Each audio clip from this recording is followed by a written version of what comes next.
जेलों की लिस्ट में आपको पिछड़े मिलेंगे, दलित मिलेंगे, आदिवासी मिलेंगे, गरीब मिलेगा। एक अमीर व्यक्ति आपको हिंदुस्तान की जेल में नहीं मिलेगा। हिंदुस्तान के सब गरीब लोगों के साथ 24 घंटा इस देश में अन्याय होता है। भारत जोड़ो यात्रा क्या करने की कोशिश कर रही है? भारत को जोड़ने की कोशिश कर रही है। आप नफरत के बाजार में मोहब्बत की दुकान खोल रहे हो। किसान के खिलाफ अन्याय होता है, छोटे दुकानदार के खिलाफ अन्याय होता है, युवाओं के खिलाफ अन्याय होता है, सड़कों पे माताओं बहनों के खिलाफ अन्याय होता है। हिंसा का कारण, नफरत का कारण अन्याय है। तो प्राइवेट कंपनियों, सबसे बड़ी प्राइवेट कंपनियों में आपका एक आदमी मालिक नहीं, आपकी सीनियर मैनेजमेंट में एक बंदा नहीं। धन्यवाद भैया, बहुत अच्छा लगा आपसे मिलकर। जय जवाहर। नमस्कार, आप सबका बहुत बहुत धन्यवाद। ऐसा स्वागत किया आपने हमारा, यात्रा का पूरा दम आपने यात्रा में डाल दिया। एक साल पहले हमने यात्रा शुरू की कन्याकुमारी से कश्मीर तक। क्योंकि देश में बीजेपी के लोग एक धर्म को दूसरे धर्म से लड़ाने का काम कर रहे हैं और लोगों को धमकाने का, डराने का काम कर रहे हैं, नफरत फैलाने का काम कर रहे हैं। मैं आपसे पूछता हूं, अगर परिवार में लड़ाई होती है, भाई ठहर जाओ, अगर परिवार में लड़ाई होती है, एक भाई दूसरे भाई को मारता है, तो परिवार मजबूत होता है, कमजोर होता है? कमजोर होता है। तो अगर देश को कोई कमजोर करता है तो देशभक्त का काम क्या होता है? देश को बचाना, नफरत को मिटाना, डर को मिटाना, हिंसा को मिटाना। यही लक्ष्य भारत जोड़ो यात्रा का था। जो नफरत समाज में फैलाई जा रही है, उसके सामने यात्रा ने 4000 किलोमीटर, और सिर्फ मैं नहीं चला भाइयों और बहनों, लाखों लोग चले हैं। मीडिया में पूरा ब्लैकआउट कर दिया था, जैसे इस यात्रा को पूरा ब्लैकआउट कर दिया है। मगर देश के दिल के अंदर, आत्मा के अंदर, डीएनए के अंदर यात्रा का मैसेज गया, मोहब्बत का मैसेज गया, नफरत के खिलाफ मैसेज गया, और इससे देश मजबूत हुआ। जैसे ऐसी भीड़ है, वैसे ही यात्रा में मैं चल रहा था, भीड़ थी। एक व्यक्ति को मैंने देखा, उधर से आने की कोशिश कर रहा था, पुलिस वालों ने उसको मारा, गायब हो गया। फिर वो दूसरी साइड से आया, फिर पुलिस वाले जो रूट को बनाते हैं उन्होंने मारा उसको, फिर गायब हो गया।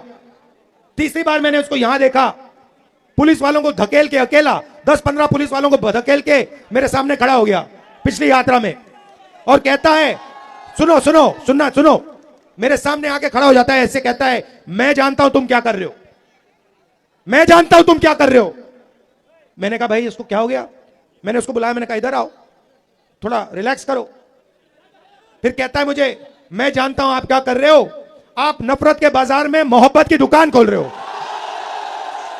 मतलब नारा हमने नहीं दिया, नारा भीड़ के दिल में से निकला है, और भीड़ और जनता समझ गई कि भारत जोड़ो यात्रा क्या करने की कोशिश कर रही है, भारत को जोड़ने की कोशिश कर रही है।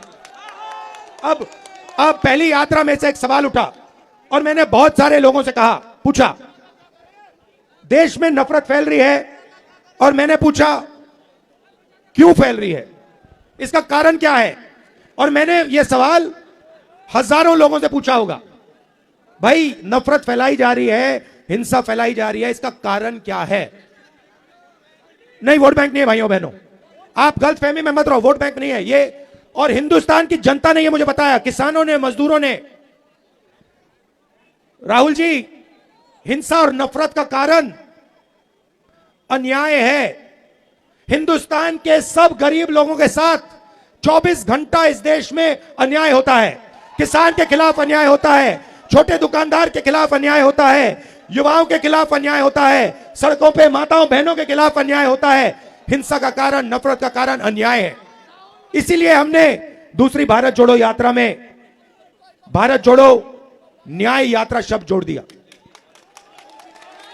क्योंकि अब यह दूसरी यात्रा भारत को जोड़ने का काम कर रही है, मगर यह दूसरी यात्रा अन्याय के खिलाफ लड़ रही है, और न्याय को जनता के सामने लाने की कोशिश कर रही है। अब मैं आपसे एक सवाल पूछना चाहता हूं। यहां पे शांत हो जाएं थोड़ा। यहां पे बहुत सारे लोग हैं। यहां पे हिंदुस्तान में पिछड़े लोगों की कितनी आबादी है?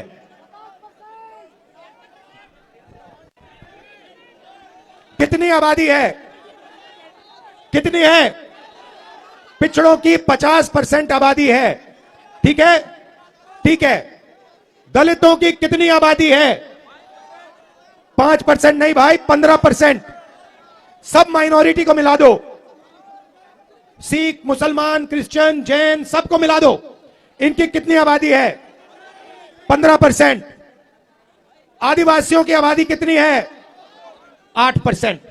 50 और 15 कितना होता है? 65 और 15 कितना होता है? 80 और 8 कितना होता है? 88 ना? ठीक है, तो इन सबको मिलाओ तो 88% इनकी आबादी है, तकरीबन 90%। ठीक है, अब मैं आपसे पूछना चाहता हूं, हिंदुस्तान के सबसे 200 बड़ी कंपनियों की मालिकों की लिस्ट निकालो। ठीक है, में से 90% के कितने मालिक बताओ? कितने? एक भी नहीं। छोड़ो, शायद आप लोग 90% लोग कहते हैं भैया हम हिंदुस्तान की सबसे बड़ी कंपनियों के मालिक नहीं बनना चाहते। तो फिर मैं आपसे पूछूंगा, ठीक है मालिक नहीं बनना चाहते, मालिक बनने का दम नहीं है, तो फिर मैनेजमेंट में आपके लोग कितने हैं? 0। तो प्राइवेट कंपनियों, सबसे बड़ी प्राइवेट कंपनियों में आपका एक आदमी मालिक नहीं, आपकी सीनियर मैनेजमेंट में एक बंदा नहीं। ठीक है, अब आप कहो, पता नहीं शायद कहो कि भैया 90% को प्राइवेट कंपनी में नहीं, कुछ नहीं चाहिए। ठीक है, फिर मैं आपसे पूछता हूं, ये मीडिया वाले जो घूम रहे हैं, मीडिया वाली कंपनी जो है, सबसे बड़ी कंपनियां हैं, इनमें से 90% के मालिक कितने? कितने? 0। ठीक है, बड़े बड़े रिपोर्टर के नाम देखो, ये सब के नाम लिस्ट निकालो, इसमें से 90% के कितने? कितने? 0।